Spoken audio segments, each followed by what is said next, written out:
L'ange de l'Éternel, je le dis tout le temps, dans l'Ancien Testament, c'est l'image de Jésus-Christ dans son état. On appelle ça théophanique, avant, c'est-à-dire avant qu'il s'incarne et devienne le Jésus que nous connaissons dans le Nouveau Testament. À chaque fois, vous voyez, pas un ange de l'Éternel, mais l'ange de l'Éternel, il faut savoir que c'est Jésus dans sa divinité. Amen. Et souvent, quand vous le voyez, l'ange de l'Éternel, comme dans Genèse 22, quand il parle, il dit « je ». Or, normalement, les anges disent « l'Éternel m'envoie ». Ainsi parle le Seigneur. Le Seigneur m'envoie pour dire ceci. Mais quand l'ange de l'Éternel lui parle, il ne dit pas que le Seigneur l'envoie, parce qu'il est lui-même le Seigneur. Il parle directement comme Dieu en disant « je ». Amen. Donc, quand il était venu dans cette ville, la Bible dit l'ange de l'Éternel s'était assis sous le térébinthe d'Ophra, Juge 6, 11, qui appartenait à Joas de la famille d'Abiezer. Gédéon, son fils, battait du froment au pressoir pour le mettre à l'abri de Madian. L'ange de l'Éternel lui apparut et lui dit, l'Éternel est avec toi. Comment l'ange de l'Éternel l'a appelé? Vaillant héros. Mais la personne qu'on appelle vaillant héros, à chaque fois que les Madianites arrivent dans la ville, il est le premier à courir pour aller se cacher. Amen. Mais quand Dieu le regarde, Dieu le voit comme un vaillant héros. Mais quand lui-même, il se regarde, c'est un peureux. C'est un poltron. Amen. Pourquoi? Parce qu'il avait une fausse image de lui-même. Et le diable aime donner aux chrétiens une fausse image d'eux-mêmes. Il leur donne le complexe d'infériorité. Et s'il y a quelqu'un ici qui souffre du complexe d'infériorité, le complexe d'infériorité fait que tu trouves toujours que les autres sont meilleurs que toi. Le complexe d'infériorité fera que tu te verras toujours en dessous des autres.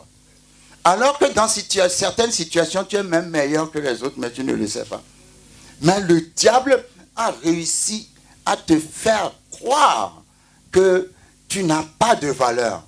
Toi, tu n'es pas fait pour réussir. Toi, tu n'auras jamais de succès. Amen. Pourquoi est-ce qu'il arrive à te faire croire ça? Parce que tu ne lis pas la parole.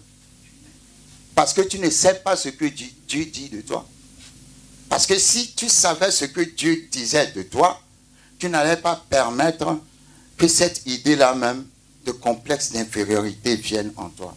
Parce que si tu sais qui tu es, tu marcheras dans la vie. Oh, come on. Je vais vous dire quelque chose. Hein? Si moi j'arrive à cette porte, je vais rentrer dans la salle, sans problème. Mais si la reine arrive à cette porte, elle va attendre qu'on vienne lui ouvrir la porte. Pourquoi? Parce qu'elle sait qui elle est. Elle sait comment se comporter au rang où elle est. Elle est reine, elle doit être servie. Donc elle attend qu'on vienne la servir. Elle marche dans l'identité et l'autorité de la reine. La Bible dit nous sommes des rois et des reines. Qui parmi nous a déjà marché dans l'autorité de roi ou de reine ici? Alléluia. Mais ça veut dire quoi? Ça veut dire qu'il y a des situations que tu ne peux pas accepter. Parce que tu sais qui tu es. Et tu sais à qui tu appartiens. Amen. Donc il y a beaucoup de situations que nous acceptons par ignorance. Quand vous lisez 1 Samuel 16, quand David a rencontré Goliath, il a dit, qui est cet incirconcis pour insulter l'armée de l'Éternel? Parce que David sait qui il est. Il sait que l'Éternel est le Dieu le plus puissant. Personne ne peut l'insulter. Et il a dit, moi je vais le combattre. Pendant que toute une armée, même le roi Saül tremblait devant Goliath. Mais David connaissait ce qui est dans l'alliance. La puissance de l'alliance. si tu connais la puissance de l'alliance, oh, come on, ça va te donner la foi. Ça va te donner l'audace. Ça va te donner l'assurance. Comment un jeune garçon peut terrasser un géant, une montagne avec un caillou? Parce qu'il connaît son Dieu. Il a traité, je le dis tout le temps, David d'incirconcis. Un incirconcis, c'est quelqu'un qui n'a pas d'alliance avec Dieu. Parce que dans l'Ancien Testament, quand tu as une alliance avec Dieu, on doit te circoncire. David et Israël étaient circoncis, donc ils avaient une alliance avec Dieu.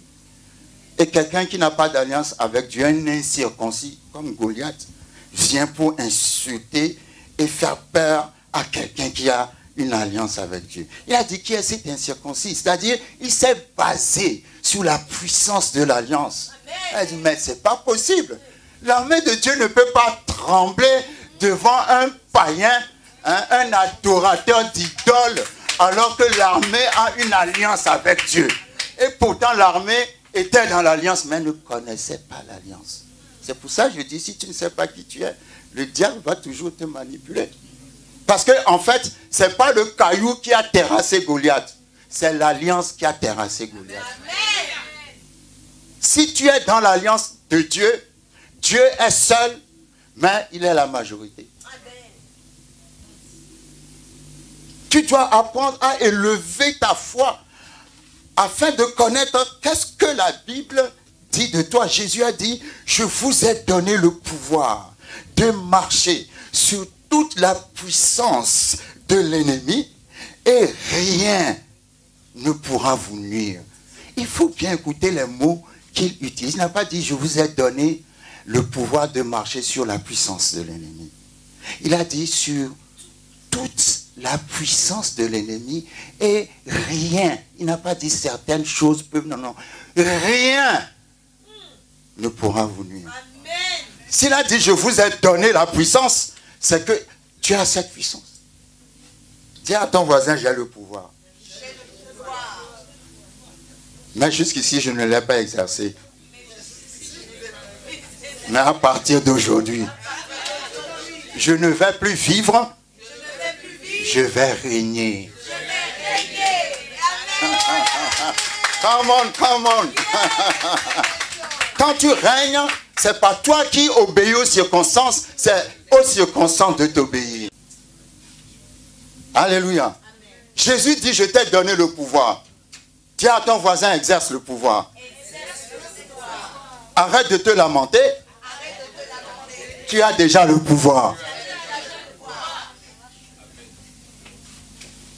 Et la Bible dit, quand l'ange de l'Éternel va appeler Gédéon, verset 13, 12, l'ange de l'Éternel lui a apparu et lui dit, l'Éternel est avec toi, vaillant héros. Il appelle le peureux héros, qui veut dire que tu ne te vois pas de la façon dont Dieu te voit. Donc tu dois corriger ta vision. Tu dois prendre les lunettes de la parole de Dieu pour changer ta vision. Sinon, vous savez, l'ignorance, le mot ignorance, ça veut dire ténèbres. Le mot ignorance veut dire mort et le mot ignorance veut dire nuit.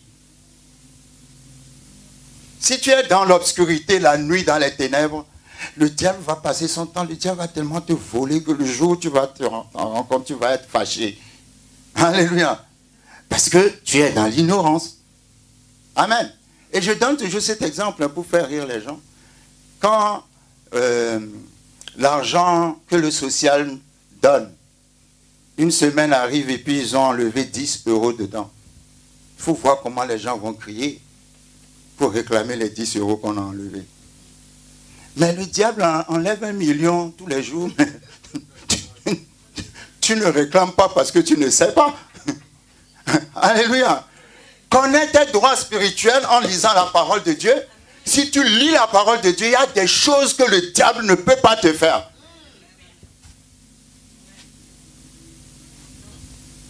Il y a des endroits où le diable ne peut pas aller. Déjà, le tabernacle. Le diable peut aller dans la cour. le diable peut aller dans le lieu saint, mais le diable ne peut pas aller dans le lieu très saint parce que Dieu même est assis là-bas. Alléluia.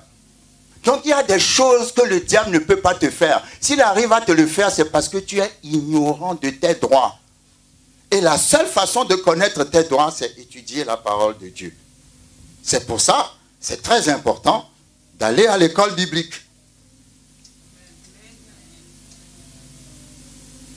Quand l'ange l'a appelé vaillant héros, Gédéon lui dit, « Ah, mon Seigneur, si l'Éternel est avec nous, pourquoi toutes ces choses nous sont-elles arrivées ?» Manière de dire, si je suis vraiment un héros, pourquoi les Madianites viennent toujours nous tabasser ici et rien ne se passe? Tu ne deviens pas, tu ne descends pas à notre secours. Et où sont tous ces prodiges que nos pères nous racontent quand ils disent, l'Éternel ne nous a-t-il pas fait monter hors d'Égypte? Maintenant l'Éternel nous abandonne et il nous livre entre les mains de Madian. Vous voyez? Beaucoup de gens pensent que quand on est chrétien, Dieu doit descendre pour faire les choses pour eux. C'est une erreur. Quand tu es chrétien, il faut que tu saches que tu as la puissance, le pouvoir de Dieu en toi. Dieu veut que tu fasses les choses à sa place. Quand tu es chrétien, tu deviens petit Dieu. Alléluia. Jésus a dit, ne savez-vous pas que vous êtes des dieux, fils du Très-Haut?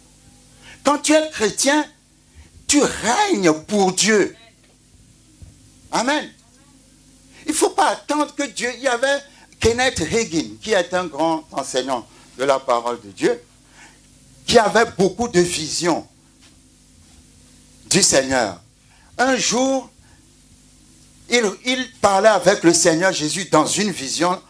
C'est comme si c'est un écran sur lequel apparaissait le Seigneur, et puis il parlait avec le Seigneur. Et puis d'un seul coup, il y a un petit démon qui est passé sur l'écran mettant de la fumée, et puis ça a embrouillé la communication. Et lui, il attendait que Jésus chasse le démon. Il a attendu, et puis d'un seul coup, il a déclaré, il a chassé ce démon. Et puis l'écran s'est éclairci. Et il a demandé à Jésus, mais pourquoi quand le démon est venu, il ne l'a pas chassé? Et Jésus lui a dit, mais je t'ai déjà donné le pouvoir. Il y a des choses que Dieu ne fera pas pour toi si toi-même tu ne te lèves pas pour le faire. Lui, il avait la puissance de Dieu. Il avait tout ce qu'il fallait pour combattre Madian. Mais quand il parle à l'ange de l'Éternel, il dit, pourquoi Dieu nous abandonne? Dieu ne vous a pas abandonné, c'est toi qui as refusé de te lever. Il y a des situations, Dieu veut que tu te lèves et faire face à cette situation. C'est pour ça le motto de la foi victorieuse, c'est Dieu se lève quand tu te lèves. Amen. Tu ne restes pas assis en attendant que Dieu se lève. Mais si toi tu te lèves par la foi, paf, Dieu va aussi se lever. Amen. Il y a beaucoup de situations qui nous dominent, non pas que Dieu nous a abandonnés, mais parce que toi-même tu ne veux pas te lever. Lève-toi par la foi. Amen. Et il continue. Maintenant l'Éternel nous abandonne et il nous livre entre les mains de Madian. L'Éternel se tourna vers lui, Gédéon, et dit, va avec cette force que tu as et délivre Israël de la main de Madian. N'est-ce pas moi qui t'envoie? Et Gédéon va répondre, ah mon Seigneur, avec quoi délivrerai-je Israël? Le Seigneur vient de lui dire, va avec cette force que tu as. N'est-ce pas moi qui t'envoie? C'est quoi la force qu'il a? La force qu'il a, c'est qu'il a rencontré l'ange de l'Éternel. Si toi tu rencontres Jésus, tu rencontres le Seigneur, il te dit, va faire ceci, tu vas encore lui demander avec quoi je vais le faire.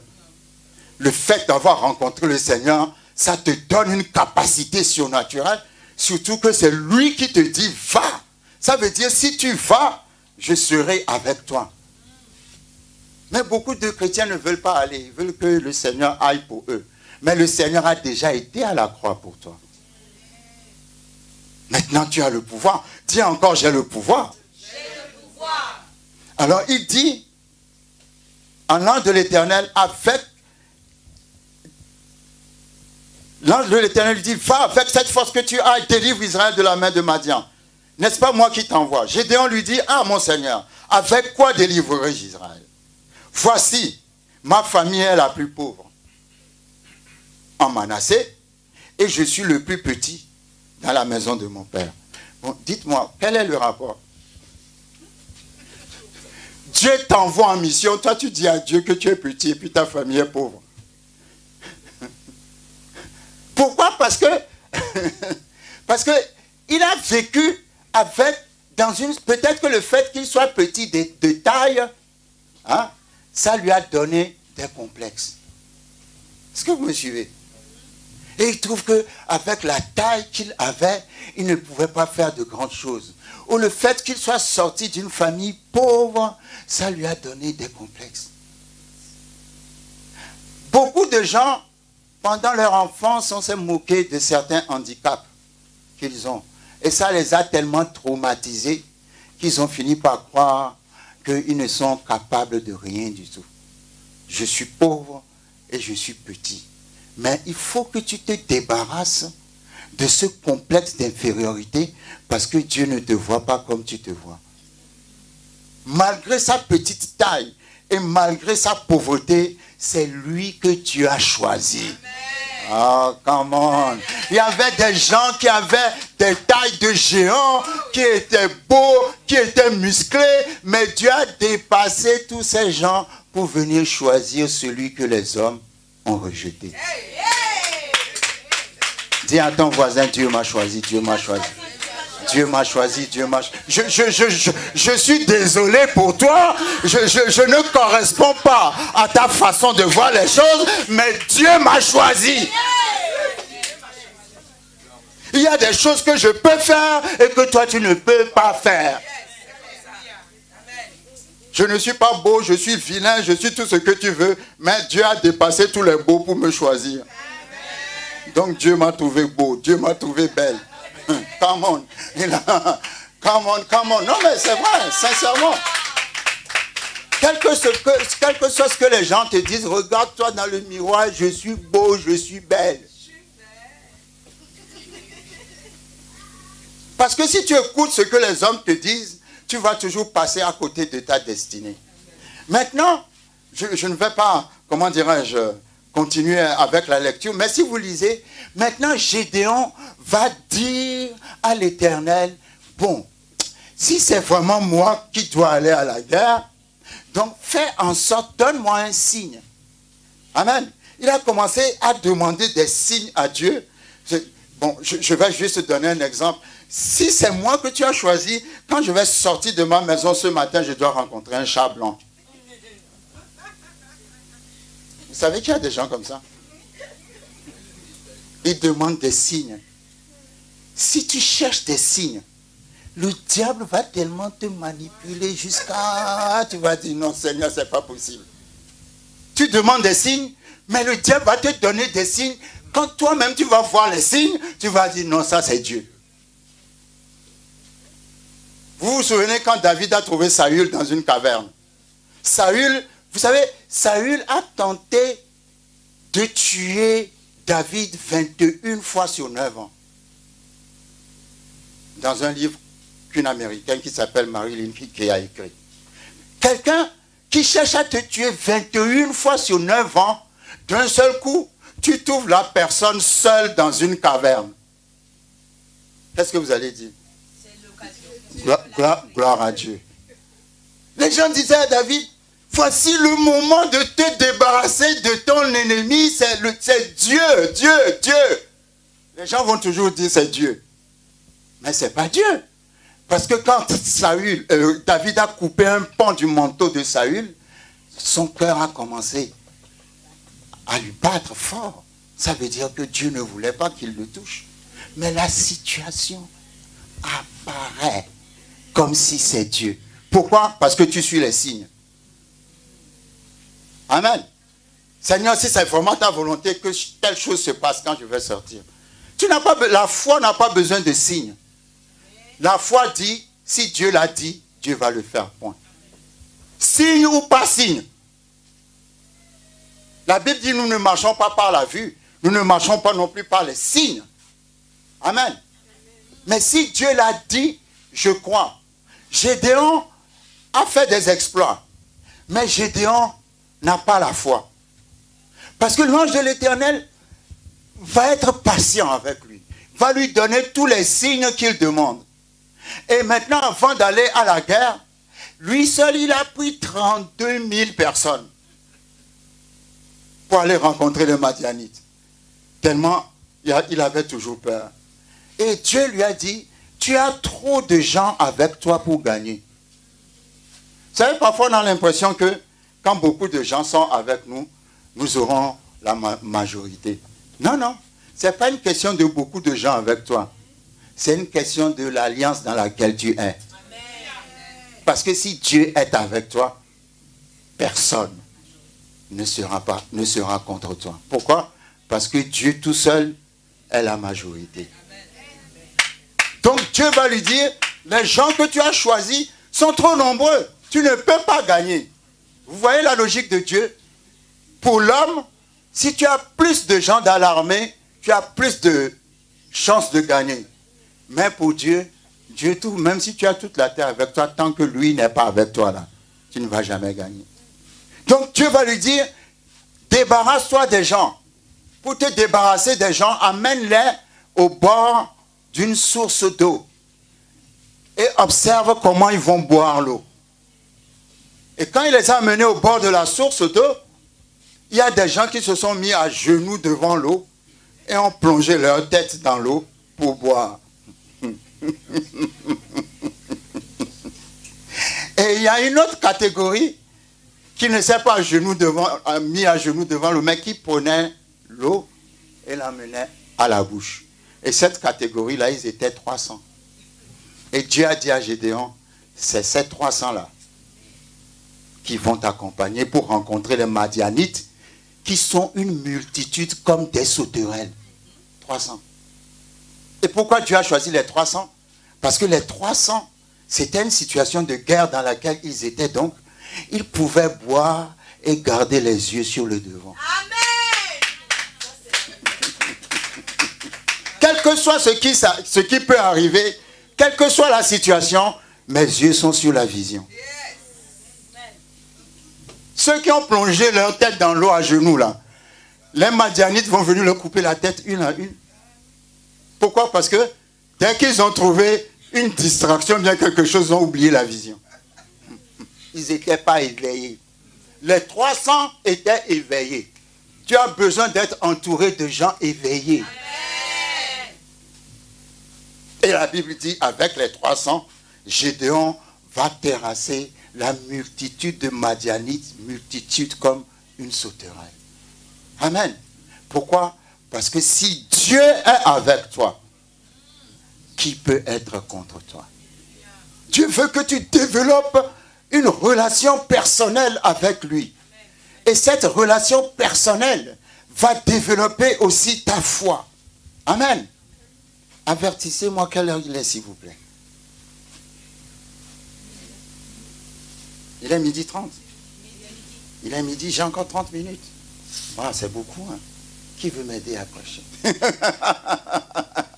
Non, je veux dire, Dieu veut que tu sois entouré des gens qui ont les yeux sur la vision. Qui ne peuvent pas se laisser distraire. Alléluia. C'est très important parce qu'on ne réussit pas seul. On réussit toujours en équipe. C'est pour ça qu'un leader doit avoir l'esprit d'équipe. Parce que si tu n'as pas d'équipe, tu ne peux rien faire. Et la plupart du temps, les leaders qui ont du succès, c'est parce qu'ils ont des collaborateurs qui les soutiennent. Si tu as des collaborateurs qui ne t'aiment pas, qui ne te soutiennent pas, tu ne peux pas avoir de succès. Tu peux être l'homme le plus intelligent, la femme la plus intelligente de la terre.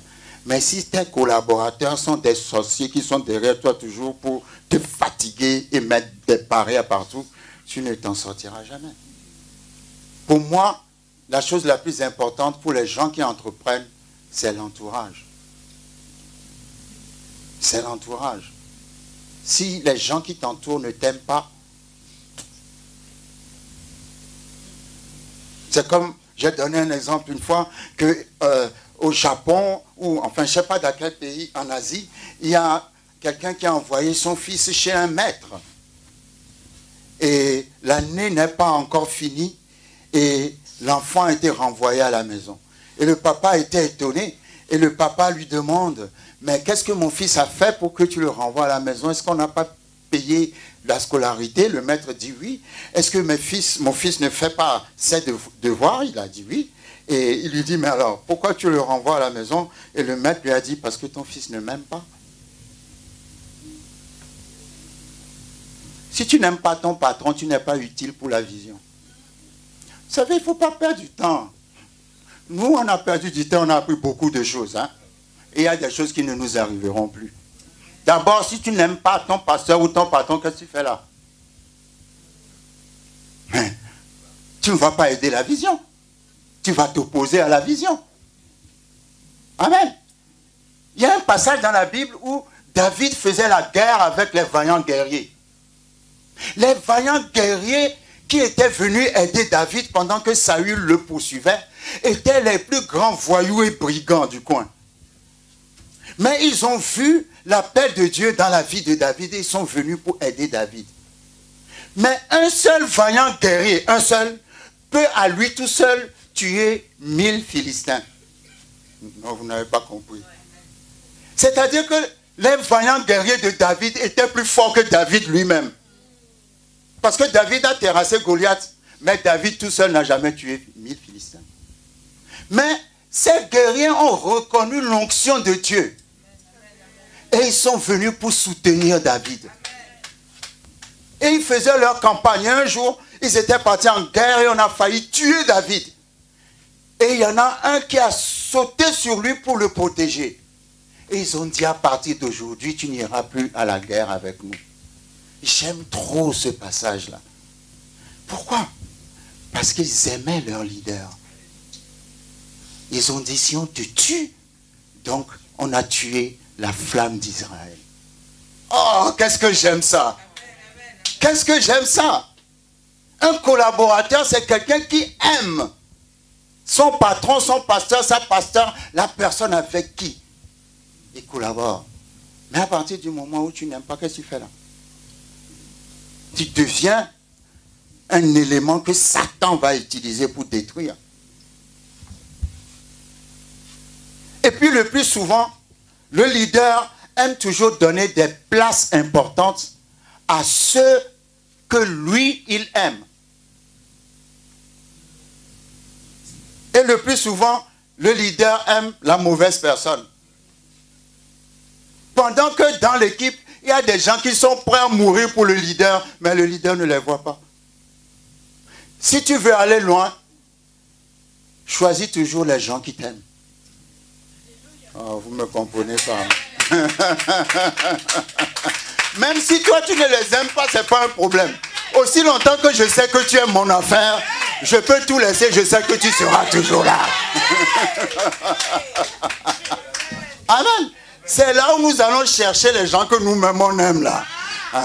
C'est là où on vient mettre les poignards dans notre dos. Choisis quelqu'un, il y a toujours des gens qui sont prêts à mourir pour le leader.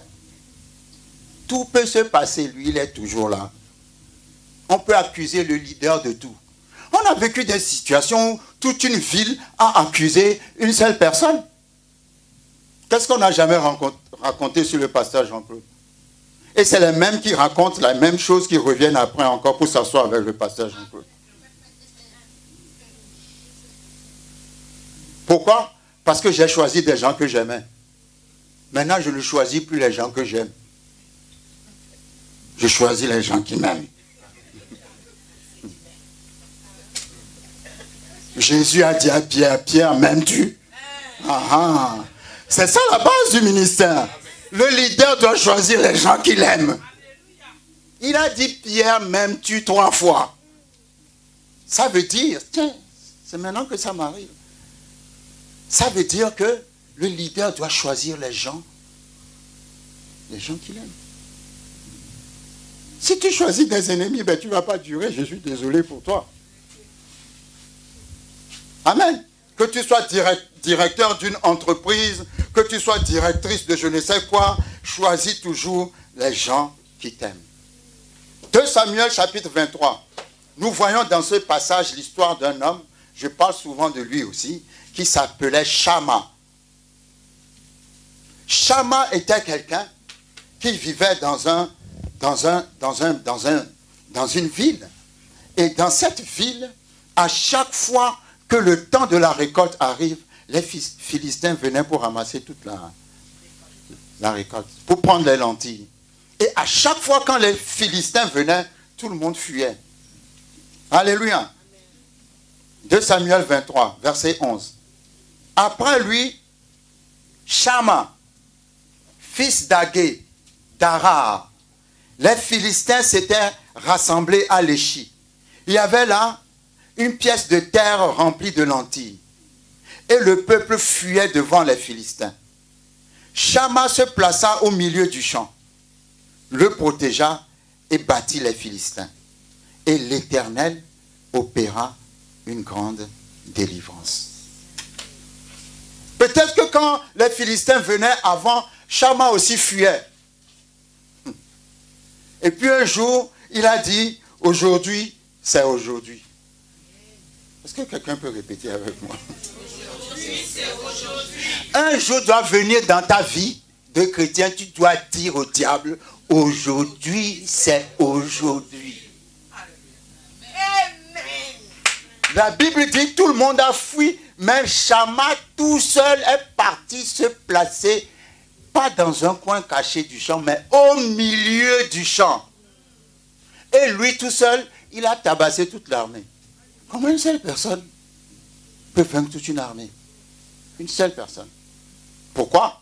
Parce que quand il s'est levé, Dieu s'est levé. Il y a des situations, Dieu veut que tu te lèves. Je ne connais pas ce que tu traverses, mais tu dois prendre cette parole que je suis en train de dire. Demain, tu dois aller faire face à ce qui te fait trembler.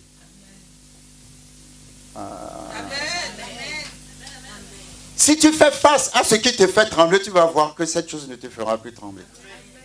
Et toi-même, tu vas te dire, ah, si je savais plus tôt, j'ai perdu tout ce temps-là. Pourquoi? Parce que j'étais captif de la peur. Amen. Fais face à ce qui te fait trembler. Amen. Quand Moïse a envoyé les espions à Jéricho, à Canaan, pour espionner le territoire, ils sont revenus, ils ont dit à Moïse, dans le territoire, il y a des géants. Et à côté de ces géants, nous étions comme des sauterelles. Mauvaise vision. Si tu te vois tout le temps comme une sauterelle, tu ne feras jamais rien de ta vie. Eux, ils se voyaient, Nombre 13, 14, il faut lire, Nombre 13, 14. Eux, ils se voyaient comme des sauterelles. Dis à ton voisin, je ne suis pas une sauterelle. Je suis un enfant de Dieu. Et ils ont contaminé le peuple. Tous, ils ont dit, on n'ira pas, on n'ira pas, on n'ira pas, on n'ira pas. Sauf Josué et Caleb qui ont dit, si Dieu l'a dit, alors Dieu va nous donner ce pays, on ira.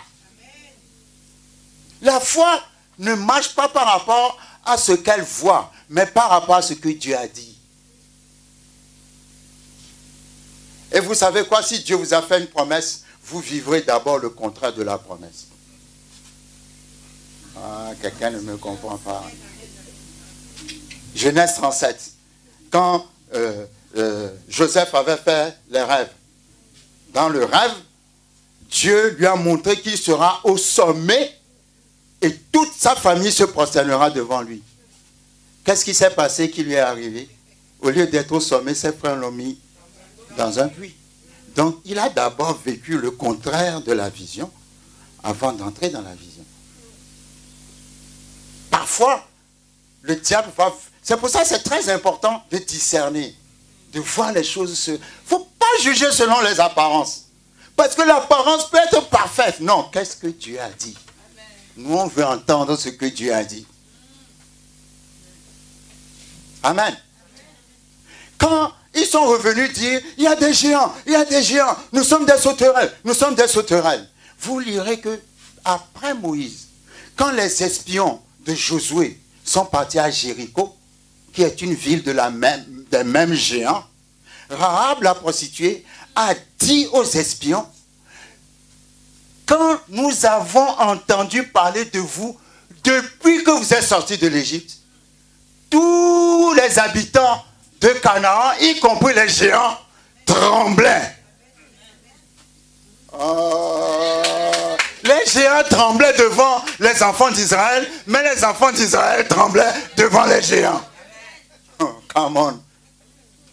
Come on. Répète après moi. À partir d'aujourd'hui, je ferai trembler ce qui me fait trembler. Toi, tu as peur et tu trembles, pendant que c'est l'autre qui a peur et qui tremble devant toi. Pourquoi? Tu ne sais pas qui tu es. Tu ne connais pas ton identité. Alléluia. Même les géants tremblaient parce qu'ils savaient que le peuple qui est sorti de l'Égypte, c'est le peuple de Dieu. Alléluia. Gloire à Dieu. Gloire à Dieu. Amen. Je dis gloire à Dieu. Quelqu'un chez qui on a encore vu, pour terminer, on voit le complexe d'infériorité, c'est le roi Saül. 1 Samuel 9, verset 20. Quand le prophète Samuel a dit à Saül, tu seras le prochain roi ou la prochaine reine. Il y a une reine qui est cachée ici. Amen. Amen. 1 Samuel 9, verset 20.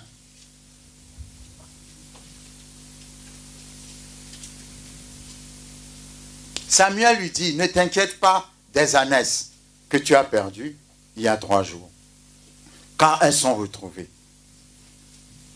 Et pour qui est réservé tout ce qu'il y a de précieux en Israël? N'est-ce pas pour toi et pour toute la maison de ton père? C'est une façon que Samuel avait de lui dire, c'est toi le roi. Et maintenant Saül répondit, ne suis-je pas benjamite de l'une des plus petites tribus d'Israël? Et ma famille n'est-elle pas la moindre de toutes les familles de la tribu de Benjamin? Pourquoi donc me parles-tu de la sorte?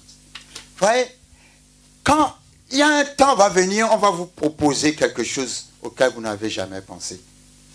Ne dites jamais, ce n'est pas pour moi. Quand on a dit à Saül, c'est lui qui sera roi, il a dit, mais je suis sorti de la tribu la plus pauvre et la plus petite d'Israël. Encore une fois, quel est le rapport? Dieu sait d'où tu sors. Dieu sait qui tu es. Mais malgré cela, Dieu t'a choisi. Dieu te choisira parmi les meilleurs. Amen. Dieu te choisira parmi les grands. Amen. Dieu ouvrira les portes qui ne se sont jamais ouvertes à quelqu'un dans ton village. Amen. Personne n'a jamais été là-bas dans ta famille. Mais toi, tu vas aller. Amen. Dieu va ouvrir les portes qui ne se sont jamais ouvertes. Amen. Dieu t'a choisi, t'a réservé pour une destinée spéciale. Amen. Dieu a sa main sur toi. Amen. Dieu t'a choisi. Les hommes, le signe que Dieu t'a choisi, c'est que les hommes te rejettent.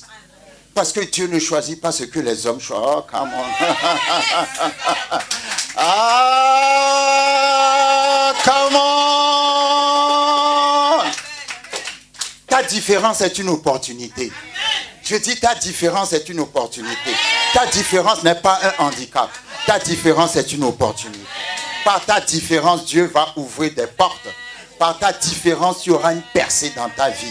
Dieu dit à quelqu'un, je te lance aujourd'hui comme une flèche. Tu vas traverser les barrières. Tu vas traverser les murs. Tu vas traverser les oppositions. Comme une flèche, je te lance et rien ne peut t'arrêter dans ta course jusqu'à ce que tu atteignes la destinée que je t'ai donnée.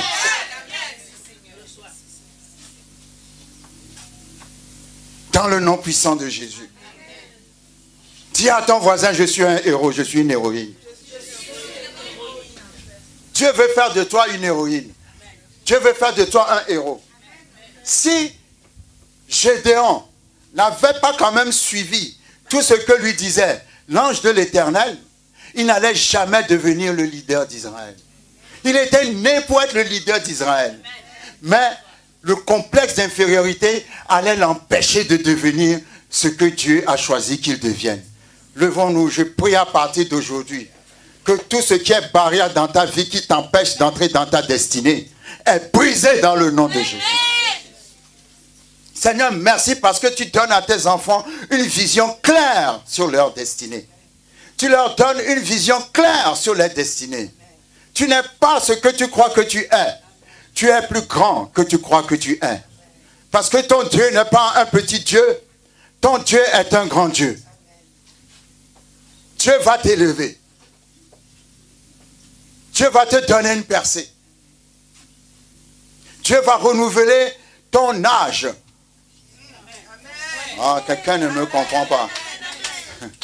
Quelqu'un ne me comprend pas. La Bible dit, il renouvelle nos forces comme l'aigle. Tu es un aigle. Dieu renouvelle tes forces. Dieu rajeunit tes forces. Dans le nom puissant de Jésus. Dans le nom puissant de Jésus. À ton âge, les gens ne vont pas faire, ne peuvent pas faire ce que toi tu vas faire. Parce que Dieu est puissant. Parce que Dieu est vivant. Il va rajeunir tes forces. Il va guérir tes faiblesses. Dans le nom de Jésus. Dans le nom puissant de Jésus. Dans le nom puissant de Jésus. Que le sang de l'agneau de Dieu te couvre. Que le sang de Dieu te couvre.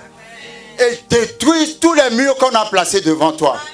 L'Éternel dit, je suis comme une muraille de feu autour de Jérusalem. Que l'Éternel soit une muraille de feu autour de ta vie. Au nom puissant de Jésus. Au nom puissant de Jésus. Découvre le héros qui est en toi. Découvre la héroïne qui est en toi. Dieu dit, tu n'as encore rien vu. Je n'ai encore rien fait avec toi. Je n'ai même pas encore commencé avec toi.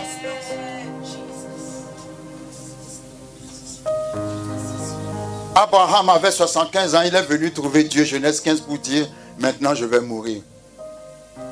Dieu lui a dit, qui a dit que tu vas mourir? On n'a pas encore commencé. Abraham a commencé à 75 ans. Il disait à Dieu, je ne peux plus faire d'enfant. Et Dieu lui a dit, qui t'a dit? Il y aura un enfant qui sortira de toi. Et Dieu a attendu qu'il ait 100 ans.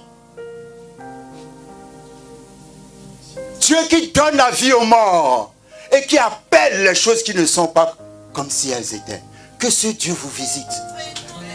Je dis Dieu qui donne la vie aux morts et qui appelle les choses qui ne sont pas comme si elles étaient. Que ce Dieu vous visite. Je dis encore Dieu qui donne la vie aux morts et qui appelle les choses qui ne sont pas comme si elles étaient. Que ce Dieu vous visite.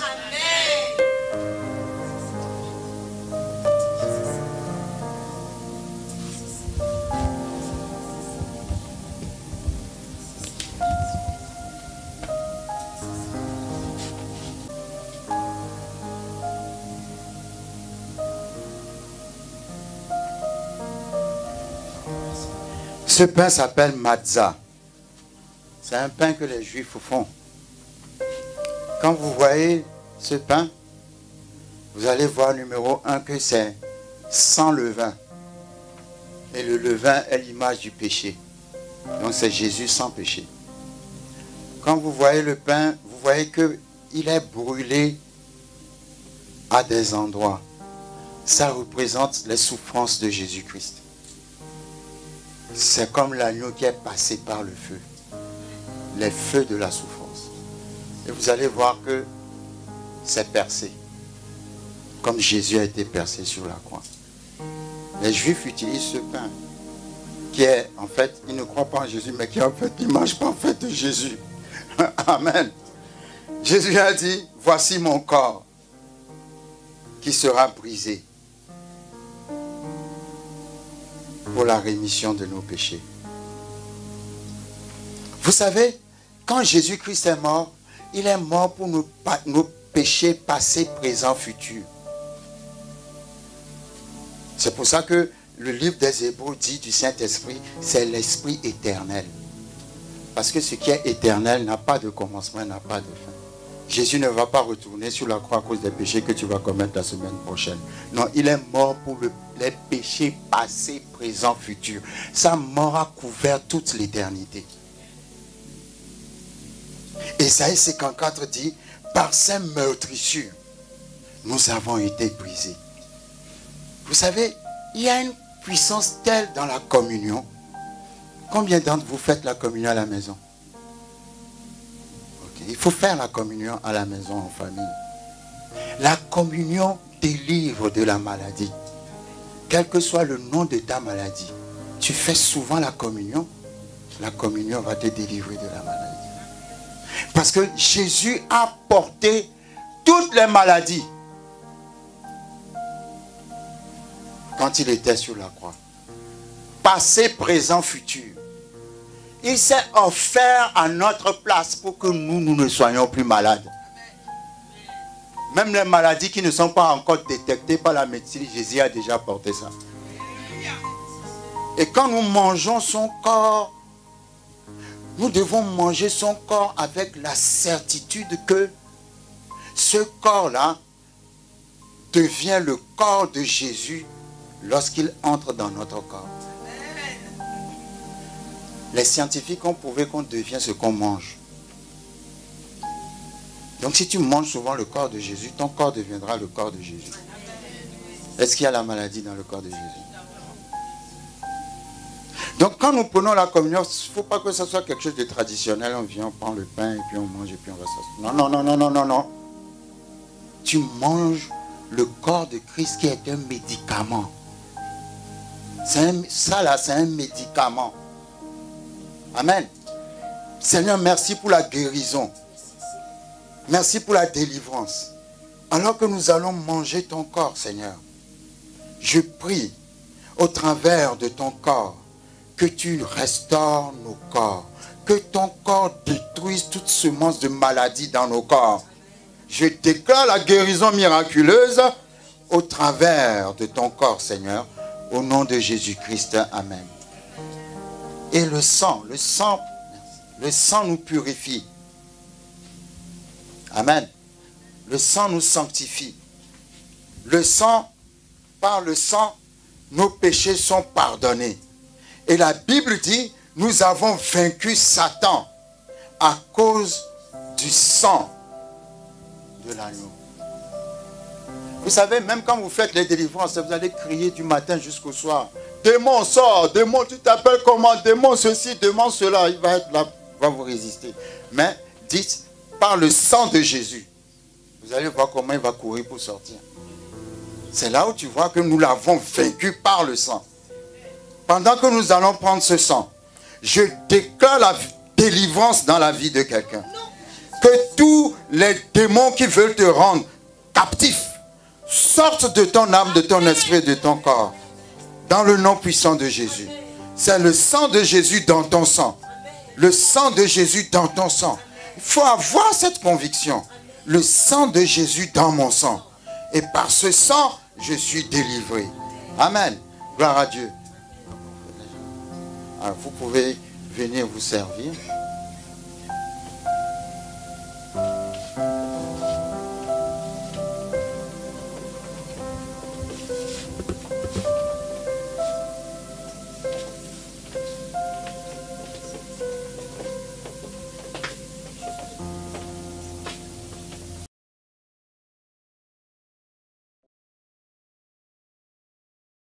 Bien-aimés dans le Seigneur, je vous salue au nom de notre Seigneur Jésus-Christ. Il y a une information très urgente que je voulais partager avec vous concernant notre émission La foi victorieuse. Effectivement, ça va faire bientôt 10 ans que nous sommes ensemble et que vous nous donnez cette opportunité d'entrer dans vos maisons pour partager l'évangile de notre Seigneur Jésus-Christ avec vous. Et 3 ou 4 fois, j'ai déjà intervenu pour solliciter votre soutien financier afin que l'émission puisse être maintenue sur la chaîne. Aujourd'hui, je reviens encore vers vous. Nous avons besoin de votre soutien financier parce que jusqu'ici, nous n'avons pas réellement atteint le plafond qu'il faut afin que nous puissions diffuser régulièrement nos programmes. Je vous remercie pour l'apport que vous nous avez déjà apporté à plusieurs reprises, mais il se trouve que cet apport financier n'a pas toujours été suffisant. Et nous avons fait des efforts personnels pour maintenir le programme, mais actuellement nous sommes dans une situation très sérieuse où si d'ici la fin du mois, nous n'arrivons pas à régulariser les finances concernant la diffusion de notre programme, alors ce programme va s'arrêter. Je trouve personnellement que ça serait dommage après 10 ans comment dirais-je, de diffusion. Et si toutefois le Seigneur vous parle et que vous souhaitez garder cette émission qui maintenant est la vôtre sur cette chaîne, n'hésitez pas de me contacter personnellement au numéro qui s'affiche, et comme cela nous pourrons parler ensemble. Je sollicite vraiment votre soutien financier pour le maintien de ce programme et je vous remercie par avance. Vous savez, l'évangile est gratuit, mais sa diffusion ne l'est pas. Et nous sommes dans une société où tout coûte, rien n'est gratuit. Alors je vous remercie par avance si toutefois vous vous décidez à nous soutenir afin que cette émission ne s'arrête pas. Alors toutefois, contactez-moi personnellement au numéro et au contact qui s'affiche. Que le Seigneur vous bénisse infiniment et je vous remercie d'avance. Merci bien pour votre attention.